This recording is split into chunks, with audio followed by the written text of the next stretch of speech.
So Barry, welcome, and I'm going to be calling you Baz.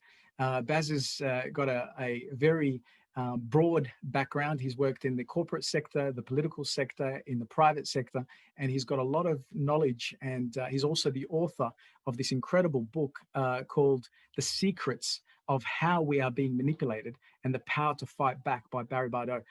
Barry, welcome. Thanks. I appreciate the time to have a bit of a chat about it. Excellent. Thank you for sharing the knowledge that you have and your expertise. Folks, if anybody's interested in this book, we've actually got a copy of it on Health Australia Party in our shop, so people can download it and have an e-copy version of it that they can read and get to know more about. But we've got some incredible things that we'll be talking about from the book today. Part of it is really exposing some of the things that are happening behind the scenes that most people wouldn't even be aware of.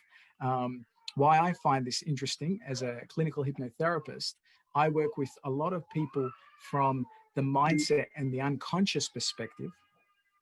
And what I find interesting is there are a lot of techniques being used in this manipulation process that utilize some of the same techniques that I use in my clinical practice to help people overcome stress, PTSD, and to change their patterning of thinking. So Barry, do you want to start with that? Do you want to talk about the manipulation techniques that you share in your book? One of the things when we sort of talked prior to this, one of the things we talked about is how very, very intelligent people will often be in the grip of a very clever, I'm going to use the term information warfare as a shorthand for using information to gain ascendancy over another group or people. It's a very general term, but there's a lot of these campaigns out there, and there'll be very intelligent people who'll be repeating a chosen mantra about something, and it's bypassed their critical thinking. It's really quite bizarre, but there are techniques which are familiar to my line of work and yours, which are used to bypass critical thinking.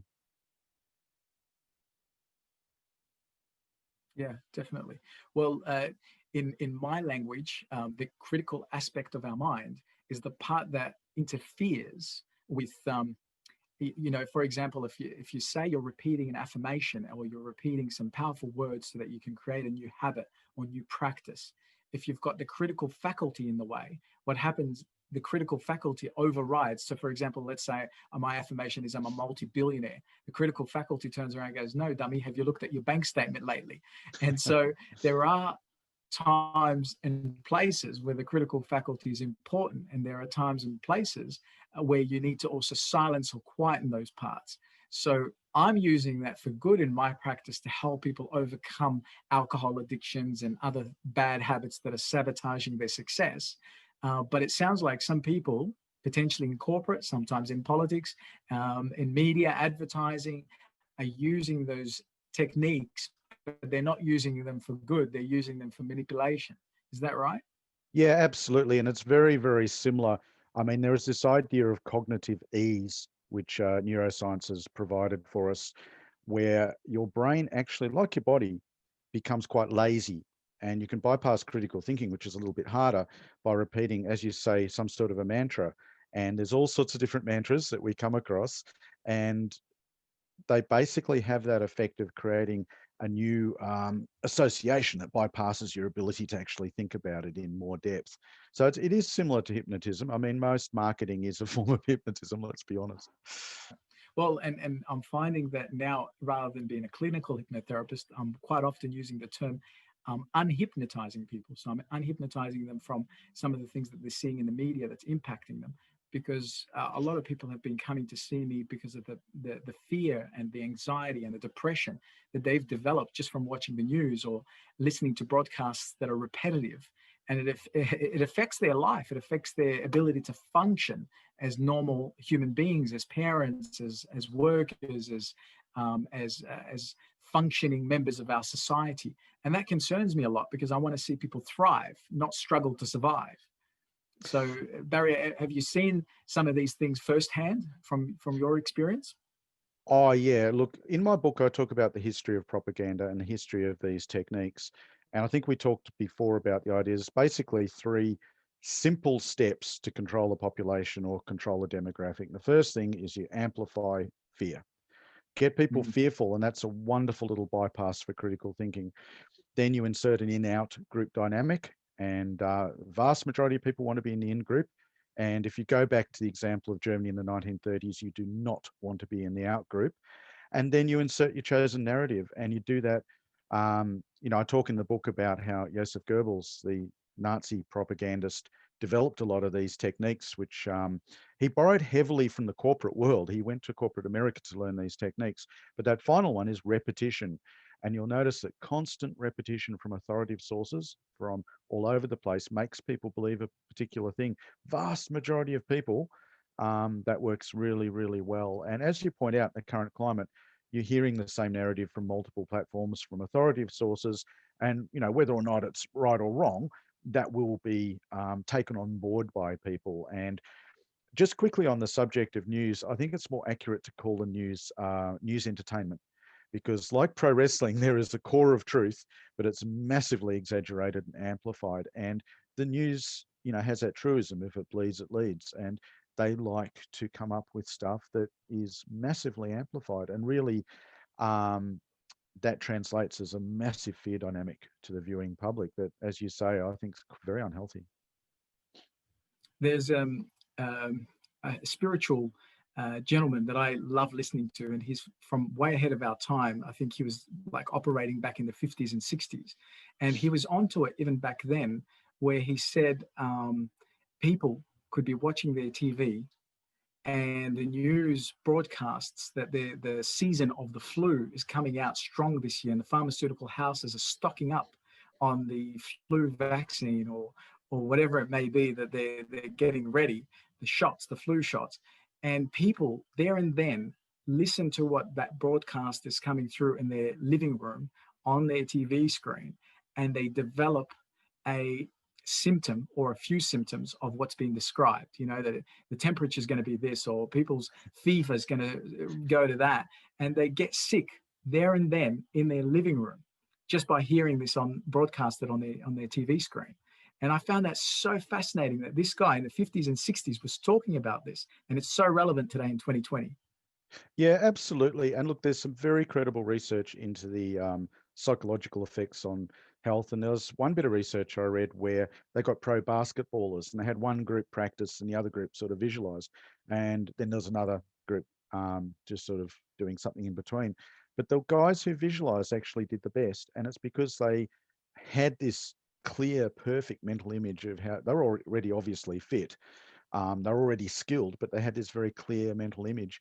And the other guys were sort of practicing mistakes. But conversely, that whole white coat syndrome, I think that's fairly well documented. And I know it certainly affects me. If someone in a white coat says you're ill, you tend to believe it. And you start becoming overly conscious of minute differences in your breathing and temperature and all those sorts of things. So those sorts of authoritative messagings, regardless of what they're about, yeah, they're incredibly impactful upon people. There's no two ways around it. Yeah. Well, so Barry, talk to me a little bit about the inspiration behind writing this book. Um, what what was your real compelling inspiration to put this book together and to share this message? Well, after many, many years of working for a lot of different clients doing, I think, what you might term influence activities, corporate, political clients, private clients, uh, in a military context, a lot of different contexts. Um, I started seeing the extent to which these techniques were affecting society, and was particularly horrified at a couple of ways in which they were used. And I'm very, very clear that that's particularly corporate. I did a little bit of work for a corporate client, and I saw some of my work being quoted as an authoritative source because we'd populated authoritative sounding information platforms. And it really was nonsense. It was really, really silly, and it was a bit of a wake up call. Um, yeah, it's extraordinary. It's the most complicated information age in human history, as you know. There's more information sources than ever before, and there's countless vested interests, often with quite conflicting agendas. And obviously, from a corporate point of view, you want to make bucks. So if you can corral people into the uptake of a certain product, you will do it. And if you can do it cheaply and easily, all the better. Mm, that's true. So I guess you've seen firsthand the results of some of the work you were involved in, or some of the work that corporates that you worked with were involved in, Mm. either in the private sector or in other sectors. And you've decided, you know what, enough's enough. I want to share this so that more people become educated and understand what's actually happening, and either turn it around for themselves, or at the very least be aware of it. Is that right? Is that what I'm getting? Yeah, that's certainly part of it. And I've always had a fascination, which is why I'm drawn to this career. And, you're drawn to the light, and perhaps I'm slightly more towards the grey at times, but it is really, really fascinating. And I suppose after doing some of that work for some of these clients over time, I thought, well, people need to understand how this actually works. I've become Yeah. really, I suppose, upset by the use of some of these skill sets, by some vested interests and the impact that they have. And sometimes, look, I'm not suggesting that there's some dark conspiracy. I mean, marketing is all about persuading people to buy something they may not need, that may not, probably almost certainly isn't good for them.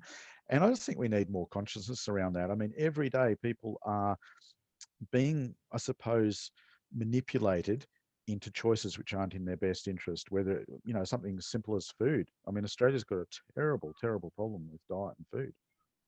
So, you know what I was thinking? We've had earlier conversations, as you said, and one of those earlier conversations is, not only are we in an information age, which we all kind of understand with the internet at our fingertips. We've got access to so much information. I think we're actually in over information age, and people are getting confused because their feeds, and they're taking that, oh, this is from a scientist, so that must be right, but not looking any further than that.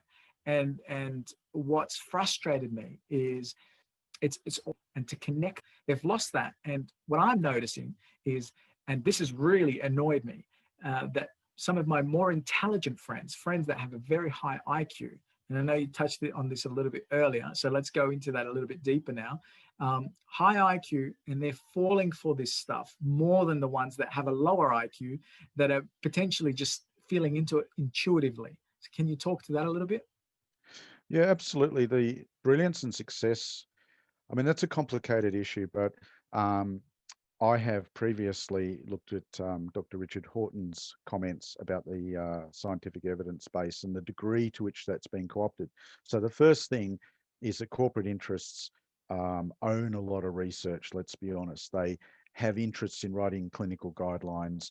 There are not enough strict laws about disclosure of data. Mm. And there's this horrible practice, which we don't have direct evidence for, but apparently does occur, where things are ghost written under non-disclosure agreements. And I know a lot of material is ghost written by professionals, and I know that firsthand. So that's one part of the problem. So there is some persuasive material out there, or seemingly persuasive material. The other part of the problem is this sort of bypassing of critical faculties. And this is very deliberately engineered from the ground up to appeal to people who have a degree of intelligence as being scientific, or, well credentialed, peer reviewed, et cetera, et cetera. And I think to get to the bottom of that is very, very difficult. The waters are extremely muddied, and there are people who are very, very expert in using scientific sounding language and seemingly using well-credentialed resources. And when you actually look at them a little bit more deeply, they may not be saying what the author claims that they're saying. But the peer review process is also in tatters, from what I understand too. And something like 90% of the information out there has only popped up in the last 10 years. So you're right, we're facing a deluge of information. We're facing a situation where verification is next to impossible for a lot of people. And a lot of the information is tainted at its core anyway. So it's a very complicated situation.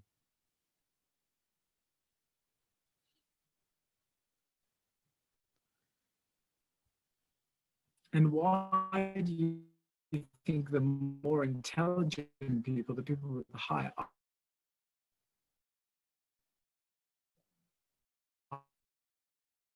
IQ, are falling into these traps. Because people like me, or colleagues Hey and Baz, peers. can you hear me? Okay.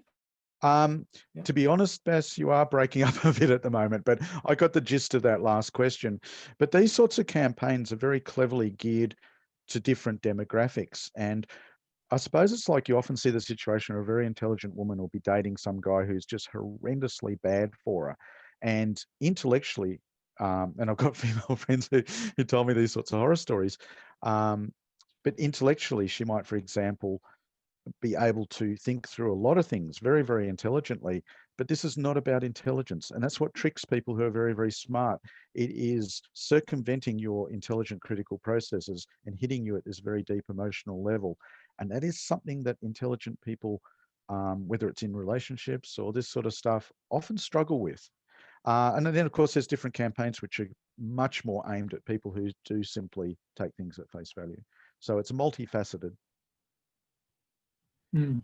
Well, yeah, I mean, I understand that. I get that when people are drawn into something emotionally, they're less likely to see the intelligence and to think intelligently because they're so emotionally captivated, if you like.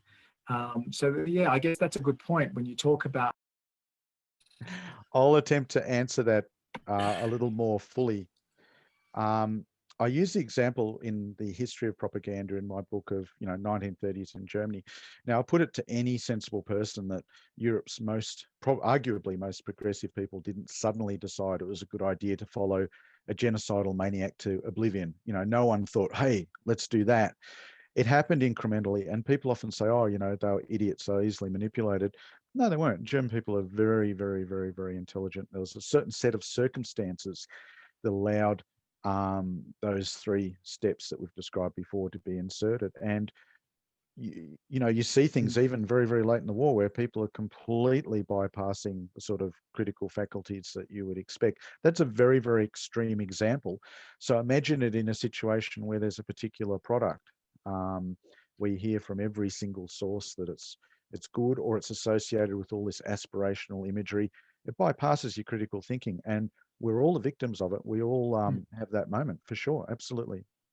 Barry, I guess, look, for anyone that's joined us and is watching this live, if it cuts out or anything, that's the joy of being live. But there will be a recording of this that we'll be able to share at a later stage, hopefully as early as tomorrow, that we can share with everybody and they can follow through, and it hopefully won't have all the dropping out and all that sort of fun stuff that we're experiencing.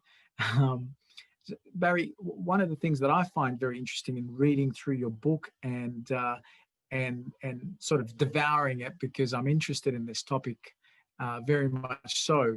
One, because I want people to utilize these mind techniques to, if they're going to manipulate anything within themselves, is to manipulate themselves to be a better version of themselves, and to be able to read the telltale signs of what's happening, whether it's in marketing or whether it's coming from a corporate or political standpoint, and be very weary. And one of those things, and this thing is evident in 2020 more than any other time that I've been around, is the fear campaign that's being used to drive people to do certain things. One of the biggest fears, obviously, in life is the fear of death. And so that fear is so, paramount that people are likely to do anything because they want to preserve their life. Do you want to talk a little bit about that and how that's potentially being used to manipulate people? Yeah, one of the things I put in my book is that you can set up a lot of fear dynamics. And for example, with, I don't know, like say a makeup brand, you might set up a fear dynamic that you're not for women, which is quite compelling, that you're not going to be part of the attractive in group. So that's a lesser degree of fear, but it's fear nonetheless. But fear of death is the number one human motivator. It's what we've evolved around. So if you can insert a fear of death into something, it's going to be extremely compelling. And there's companies that do that, and there's political powers that do it. I suppose you're probably talking about the current virus context, which sees us becoming so very, very good at using Zoom and other such platforms. Yeah, putting aside what your stance is, whether you think it was an appropriate reaction or not, that's not really the point. The point is that people are terrified. They're terrified of death. And when there is that fear, they're very, very, very likely to follow authoritative guidance on what's considered the appropriate behaviors. Mm. And I think it's unfair and unjust because people don't actually know that they're motivated so strongly by fear to then willingly do whatever they've been told and to comply in a certain way. And I think that in itself is it's deceptive. You know, if more people understood, like for example, I can share something from my perspective and from my work, that fear is not a bad thing entirely. Fear can save a life. If you're afraid to jump out on the road in busy traffic, well, that could potentially save you from getting run over by a Mack truck, right? But unnecessary fear, like the fear of, you know, being killed by a dinosaur, is not necessary because we know they're not around anymore, right? The issue is if we utilize, or if we just subscribe to the theory of fear as the motivator, people won't be around just like dinosaurs because they'll die from the stress of fear, because the stress in itself impacts people so much more deeply than some of the things that they might be fearing, if that makes sense. Yeah, And stress absolutely. affects people on a mental and physical. Absolutely. I've recently been doing a lot of research on, the effects of stress, particularly prolonged exposure to cortisol and blah, blah. And was very, very lucky to hear a presentation by a neuroscientist recently who was talking about that. And he was talking about the physical effects. And over a period of time, you'd be amazed the different physical effects. I mean, things like asthma apparently can be a result of long-term stress, digestive problems, heart attacks, etc., etc. So prolonged exposure to fear at that sort of low background level is extraordinarily detrimental to health.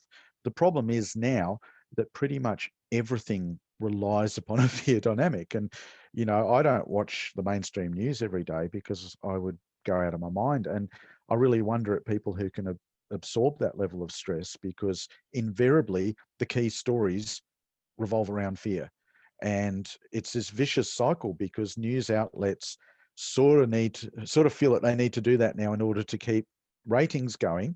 And it perpetuates this horrifying cycle that I think the long-term effects, and some of the effects coming out of this year, once again, whether you think it was the right or wrong response, but some of the effects on people will be, the mental health and physiological effects are Yeah, extraordinary, I definitely. think.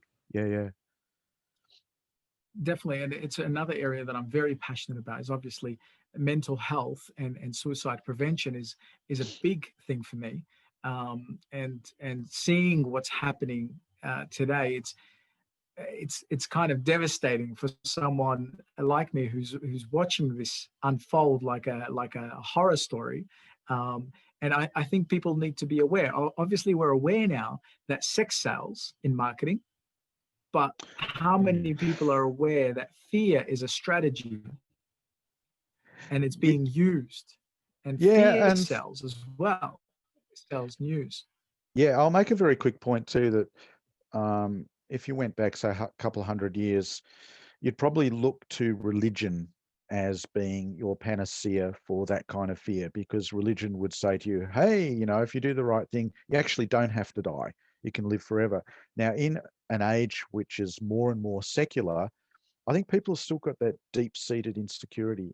So if you have entities that pop up that say, hey, we can delay death, or if you do what we say, death won't happen as immediately as it might possibly otherwise occur, that is taking the place of religion. And I think that's why people are adopting some narratives with a religious kind of fervor, and they're not thinking about it critically, the same as hundreds of years ago in the religious context, people simply accepted the word of the priests. I think it's very analogous, to be honest. So, and sex does sell, but yeah, I love that fears. you. Sorry.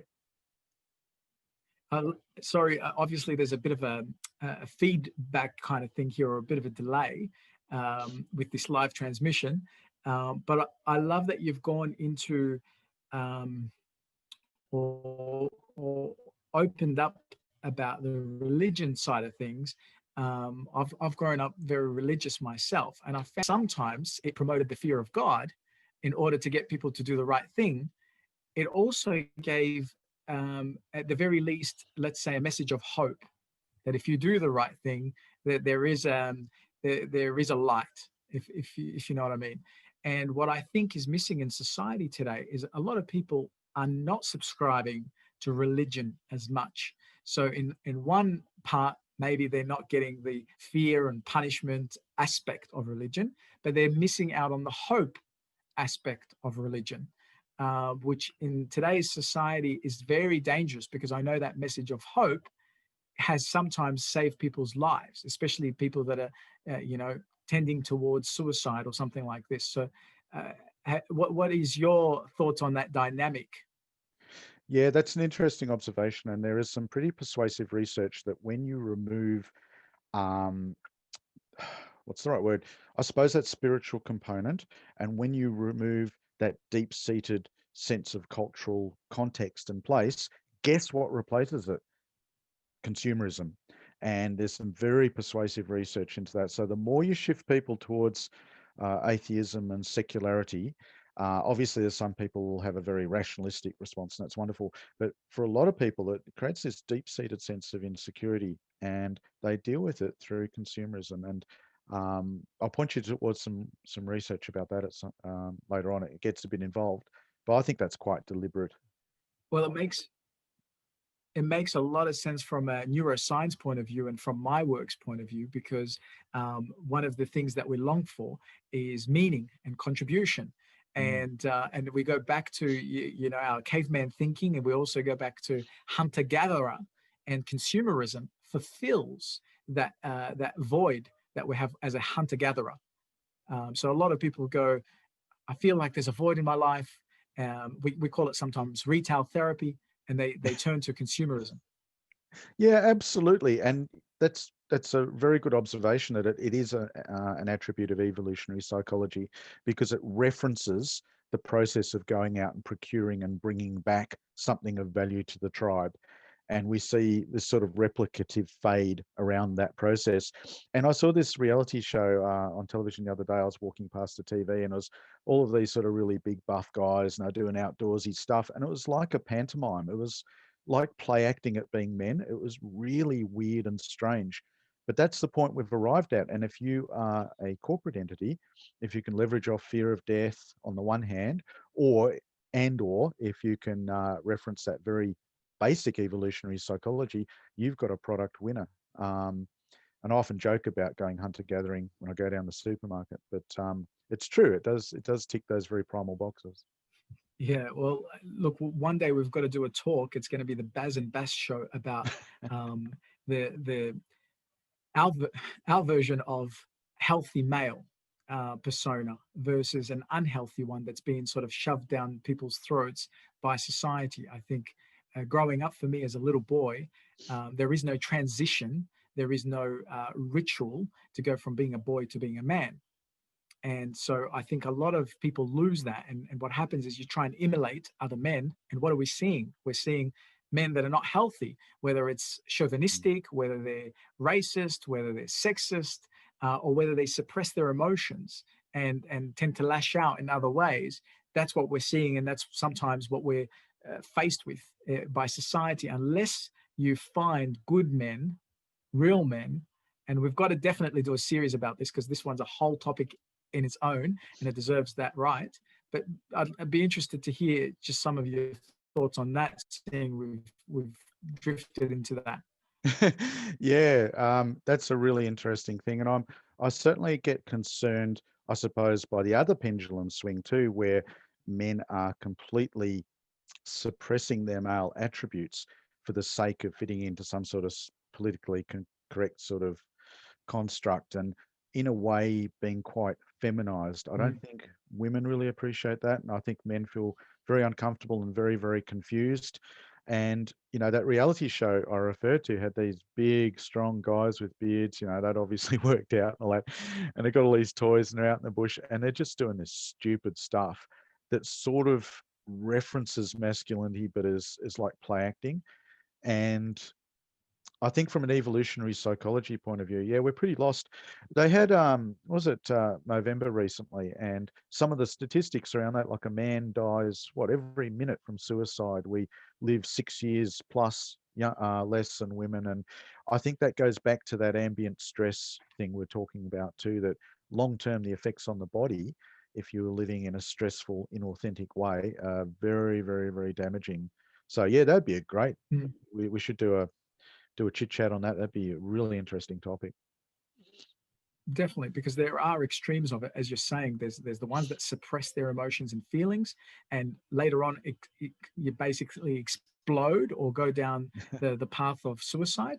And there's ones that suppress it, and they become so feminine, and they dress like that, they act like that, and obviously it distorts their version of real real men. And what I think real men, the definition of real men, is like gentleman-like. If we look back a little bit in time, there's a lot of gentleman-like men that know who they are, that don't question the fact that they're men. Just like a tree doesn't question its existence as a tree, it knows it's a tree and it stands strong in its presence. Um, and that's what we need. We need men to play out roles of being real men, not pretending to be men, putting on the macho persona. That's not real men. That's men that are living in fear. I want to talk a little bit about how there's a current narrative, and anybody that speaks against that narrative is threatened, whether it's an academic or a professional or a doctor.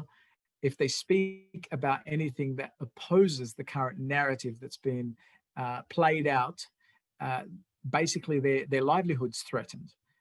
What are your thoughts on that? Do you I mean think it's that something you in? touch on in your book. Oh yeah, absolutely. If you're causing a threat to billions of dollars in profit, there is an army of people that will attack you from every single direction. It will be on the internet, and someone asked me recently, "Oh, internet trolls a real thing?" There's people who are paid to do trolling to destroy reputations because that reputation stands in the way of profit. So there's that aspect of it. From a gender perspective, yeah, we're in really interesting times, I guess, because there's a lot of confusion and a lot of confusion for women too. Like my female friends will say, "Oh, I want a real man," and well, what's that? And he's got to be strong but sensitive, and all of these things which are very difficult to sort of balance. And with this showing your emotions thing, I reckon you got with most women, you know, I could get in trouble for this, but I do think there are different expectations around how we deal with things emotionally, and I think most women friends of mine will put their hand up to having a bit more of a roller coaster, and us men are meant to be a bit more rock-like. But at the same time, when you do show your emotions, it does. Oh, I've lost him again. It does show a window into yourself. So it's really, really tricky. I think it's really hard for men to get that balance these days. I don't like sooky men. I don't think you should go down that path too much. And I think part of your duty as a man, I think the Stoic philosophy was very much that a man must struggle and suffer. And what they mean by that is not that you should be some whining person, but you should have something that you feel is worth struggling for, and you must be prepared to undertake duress for that. And that is a very, very compelling model of masculinity. Whatever your vision is, you're not going to just take the easy path and be passive. And I know my female friends like that attribute in men. So yeah, it's a tricky world, isn't it? It's a Because big topic, isn't it? it's a huge topic because we live in a complicated modern world full of all of these nuanced social niceties, which, even a couple of 100 years ago wouldn't have existed on this level. It is a minefield in some ways. But I think the guts for anyone is be your authentic self. And I remember Roger Moore once saying that someone asked him what it meant to be a man. He said, well, a man should smell of starch, lemon, and fine cigars. Not advocating smoking whatsoever, but he had this very simple thing. And I think you're right, that earlier generation, they weren't in doubt about it. They just were. But yeah, complicated topic, and I can sense myself getting in trouble, so I'll stop. Well, let me steer it back. And I'm thinking, has that been affected by the information age or the over information age that we're in, by what we're seeing constantly, what's available to us constantly on our phones, on the internet, on our news, on the TV screen? I think steering it back into that direction again, could that be the gender bender? Could that be one of the things that's manipulating the sexes? Yeah, absolutely. And you only have to get on the internet, for a moment or two to see all the ridiculously conflicting advice about, how you get the right partner. And, it is quite crazy. But there's also been a lot of research into buying patterns. And for example, in the car industry, 80+% of decisions are driven by women. So if you're not appealing to a feminine aesthetic on some level, you are not making money out of cars. And that's not the only product line. So there is a big weighting in marketing towards women, because us guys, let's be honest, most of us don't really care um, about having lots of shirts and stuff like that. But if a woman says, "Hey, you look really good in that shirt," straight off you're going to buy it. And that's another one of those dynamics which is not politically correct, but is mercilessly exploited by marketing professionals. Yeah, and I mean, even political correctness. Do you think that's going a little bit extreme? People are afraid to voice their message, afraid to share an opinion. What's happened to freedom of speech, where you're not intentionally going out to hurt anybody. You're just speaking about what you think is the truth and what's real for you. And people just take it all out of sorts just because they think, oh, that's not politically correct. What are your thoughts on that? Is Yeah, I that think a that's craziness? that it has become a craziness, but it is a craziness which has been used once again by vested interests who have quite different agendas. And I use the example in my book that you or I or any sort of decent person love the idea of interacting with different cultures and expanding our minds and learning about different people. Absolutely.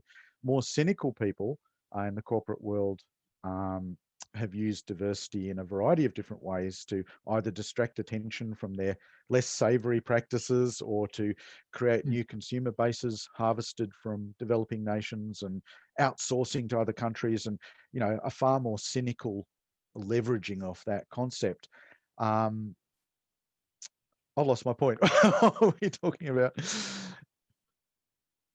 Well, we're talking about the manipulation down the track of political correctness. So it's almost Oh, like using sorry. Yeah. something that people are, trying to do, to be right, to be kind, to be gentle, but it's being used against them to make them shut up, basically. Yeah, well, sorry. That I think that's the point I was trying to get to. That if you can couch something in terms of it being racist or sexist or in some way offensive, you've got immunity from any kind of logical criticism of that particular policy. So I think we've seen an enormous rush to couch everything in those terms, and that's also Mm. spoken very strongly to um, people who have grown up with a very entitled worldview where they don't feel that they ever have to be challenged on anything. And I think there's a big difference between presenting a well articulated view that is contrary to the dominant narrative and being rude. And I think we all know that being rude is unacceptable. We all know what rudeness looks like and feels like. But unfortunately, this whole mechanism has been used to close down, as you say, vast areas of thinking and debate and control of language. And the people who are, so convinced of the virtue of their particular path have been very, very vocal in asking for authoritarianism to enforce their worldview, and that's a very slippery path. That pendulum can swing real quick. Yeah, I mean, we've seen that kind of be birthed with the birthing of social media and things like that. People are so fast to be offended. It's almost like they're looking to be offended. And as you say, they underwrite anything as something that's causing them in political correctness discomfort. Let's call it that, and then they just write off whatever logic's behind it. Yeah, absolutely. And we've got situations in universities where you've got these safe rooms where you've got coloring books and all this sort of stuff for people who are so triggered by an academic turning up and saying, I've got a slightly different worldview. It has reached an absolutely absurd point. And whilst I'm totally against being rude to people, that's not acceptable. You do have to harden up a tiny bit and be prepared to engage. And particularly on the left of politics, people are not prepared to engage anymore. And that was traditionally the area of, interrogating ideas. That's gone now. It's become orthodoxy. So that whole construct's gone 180 degrees, I think. I feel that that's what I got when you were talking about sookie men and sookie women, because there are those people. And I think that's where they hide. They hide under this proviso of that's not politically correct, you know? Yeah, perhaps. And even more so, just this thing of being personally uncomfortable. And anything that triggers this tiny amount of uncomfort that interrogates even the most stupid ideas they might harbor, because it's uncomfortable, it's suddenly offensive, and therefore it's off topic. It's a passive aggressive dynamic that's very disconcerting. And part of life, I'm sure, in your line of business, you'd see this. Part of life is discomfort, and discomfort actually shapes us into stronger versions of ourselves. So I'm a bit of a fan of discomfort.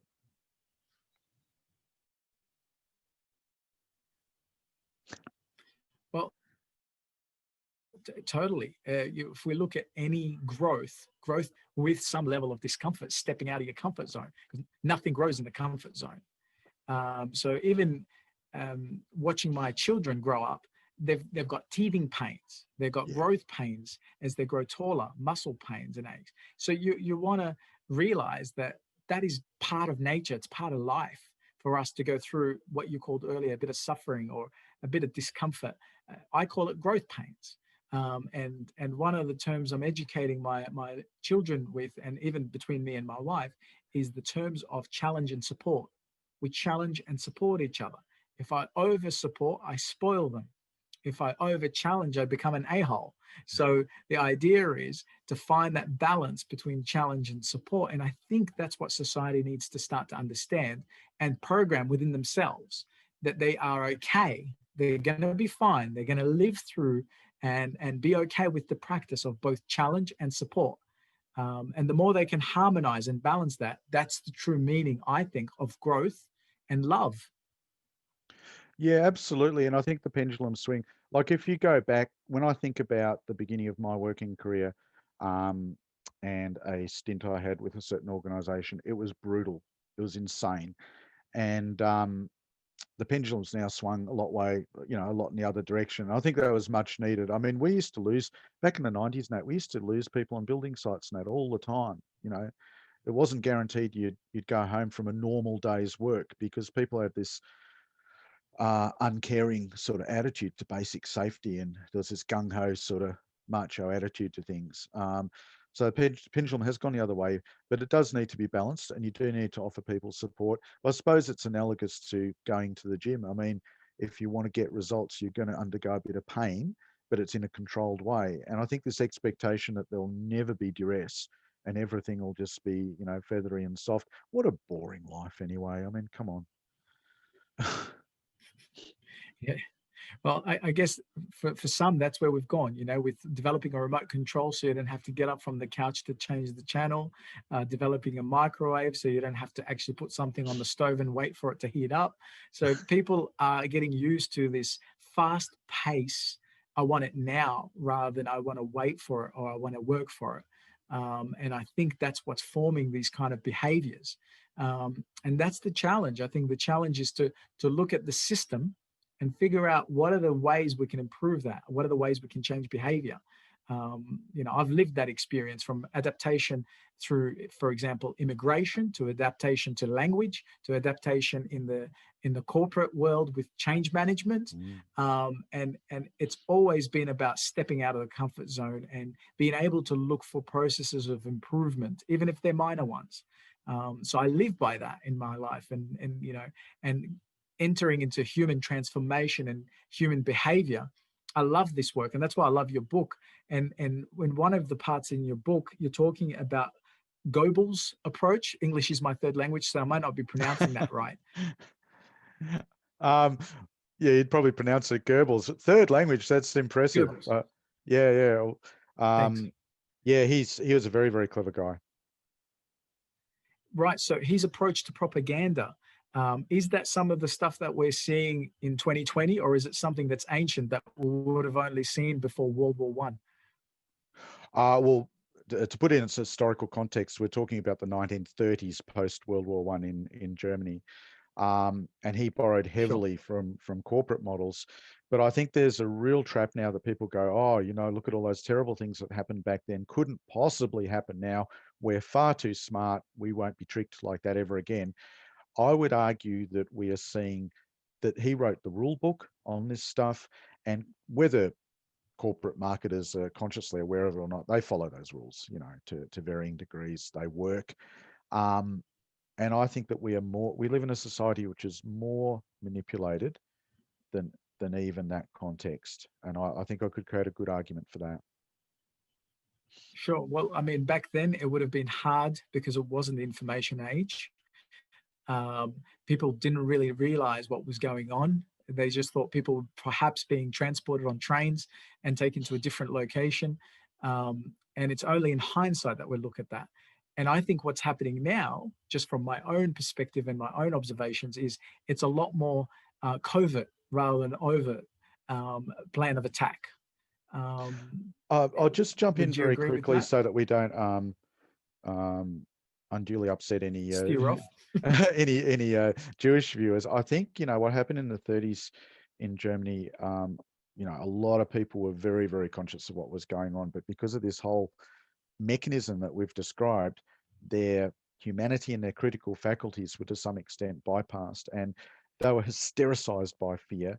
They desperately didn't want to be in the outgroup, because the truth was that lots of people, regardless of background, could get sent to concentration camps if you did the wrong thing. So that desire to be part of the in-group and not be ostracized, you can't imagine a more extreme example of that. But you're 100% correct now that obviously that's not going on now. But in terms of people being manipulated towards certain outcomes, I would say that the amount of activity going into that now is extraordinary. And information is far more tightly controlled than people realize. The thing is, in Germany in the 30s, they put in place programs to control cinema and to control radio and to control print media, which was basically all the information sources. Now we've got a lot of different information sources and huge amounts of effort to control them. But can you think of a single choke point for virtually all the information in the world? Well, we're seeing that on Google, things being censored. We're seeing that on YouTube, with things being censored, where certain people are going out and trying to share their truth or their research or their information, and they're getting deleted and taken off. To me, that's kind of similar. And that's what I'm referring to as the covert operations in nowadays age, where things are being censored, being deleted. We're being told on, for example, where we're streaming right now live on Facebook, that there's fact checkers, but nobody realizes that these fact checkers are paid people, potentially the same paid trolls, that are doing their own, I don't know what kind of research that they're doing to check a fact, but they're not real in many ways. They're putting things towards their own narrative in certain ways, but it's not what I think, in my view, is real or factual. Yeah, it's interesting point.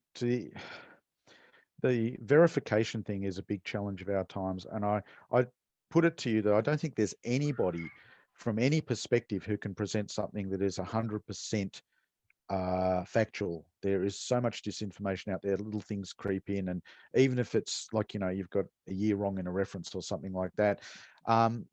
Yeah, Google's a very interesting example, because if you own the first 12 entries on Google, apparently something like 95% of people never search beyond the first page. So that is a historically almost unprecedented level of control. So there is an enormous battle going on at all times to control those 12 or however many entries it is on the first page of Google. If you control them, you control the game, really. So there's a lot of different ways in which you can dominate that first page of Google. We're Well, being ads, I we're mean, being a lot fact of the checked, aren't first we? Very page. good. Go for it, guys. Can't wait for that. Well, I'm sure we probably get fact checked at some point, but a lot of Yeah. the things on the first page is actually paid ads on Google. Um, if I don't know if you notice that, but that's what I notice. You type in something, I could type in the title of your book, and what will appear first, it'll be all the paid ads first. Yeah. I look, it's a double-edged sword, isn't it? Because it will bring up stuff which is very, very popular and common, and that can be very, very useful. But it does rely upon human laziness. And the thing about the rollout of radios in Germany in the 1930s was it's a bit of a double-edged sword because, of course, Britain then started broadcasting, and people in Germany could pick up stuff they weren't meant to pick up. I would argue that probably the current mechanisms are in some ways more effective. Yeah, I agree. One of the things you mentioned in your book is the power of repetition, how people use repetition to drive a message. Yeah, absolutely. And that's another cognitive ease thing. And that was something Goebbels identified very early on, that if an authoritative source repeats something again and again and again, it becomes accepted. Even if your critical mind is sort of bubbling away going, oh, it doesn't quite sound right, it bypasses that and goes straight into your subconscious and your deeper emotional self. Really interesting. I remember in 2016, I saw Donald Trump give a 17-second speech after one of the debates where he mentioned win, I think 11 times or something like that. And it's an absurd sentence. It sounds ridiculous. But because he mentioned that word so often at the end of it, I was thinking, yeah, I think he won that, didn't he? And he he's he was very, very good at it. Obviously, he hasn't won this latest election, but for a while there, he was on his game with repetition. And anyone, people are encouraged to do a search for the Miliband loop.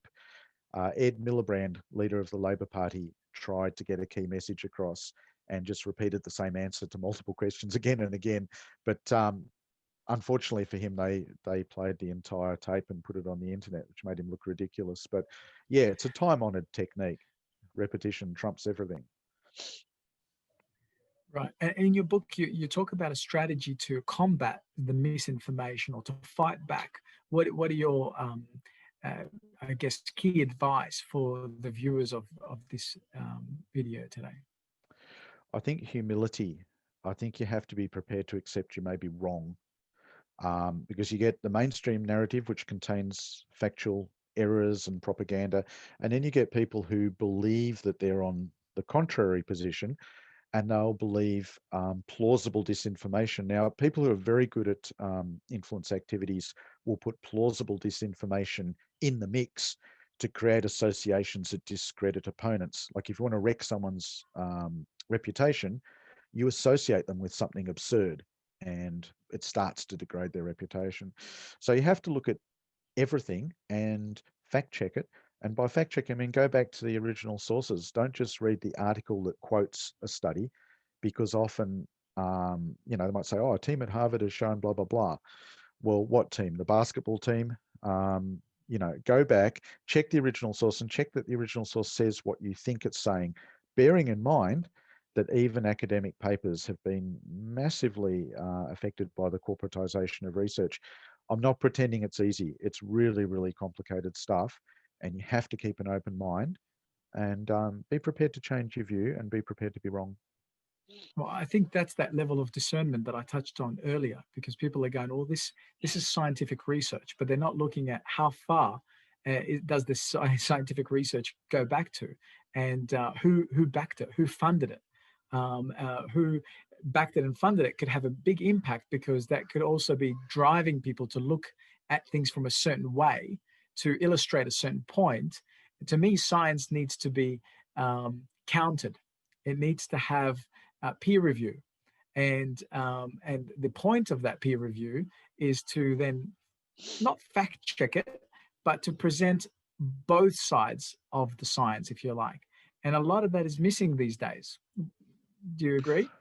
Yeah, absolutely. And if you can make a buck out of it, and the corporatization and funding of research is a really, really big problem, because in certain career areas, you just won't get funding. It's very, very difficult otherwise. And obviously, they want a result. They want a product that's going to make a lot of money, and they don't want to hear that 4 out of 5 of your studies didn't support that particular outcome. Another big problem too is when products are tested on a particular group, and Richard Horton talks about how that sort of turned to the dark side, because you can create a pool of people and test a product on them and get a certain kind of result depending who they are. And we all know physiology is individual. And if you're testing something on 22-year-old people at the peak of their fitness, that's a very, very different kind of result if you've excluded all the other people who might be using that product who, maybe 50 or have a heart condition or whatever. The whole problem of clinical guidelines is incredibly problematic. And I suppose we need to really, really lobby for the insulation of research from corporate interests, which I think is a wonderful dream. But the reality is that, corporates are leading in every area in terms of, like even in space exploration now is highly corporatized. So how do you achieve that? I think the main thing is policymakers also need to be very much insulated from lobbyists. And I know from firsthand experience and talking to people who I've worked for that, the lobbyists are extraordinarily powerful, and they often come equipped with lawyers and marketing professionals, and they have undue influence. Yeah. Definitely. And I think people just don't have to look too far back. If they look at the lobby groups for smoking, or the corporate take on smoking, and how we just, recently made that breakthrough that smoking is not good for people's health, and how Australia has actually been at the forefront of that change, which is impacting the rest of the world. We can look at other things like asbestos, how it was a safe product that people built their houses out of.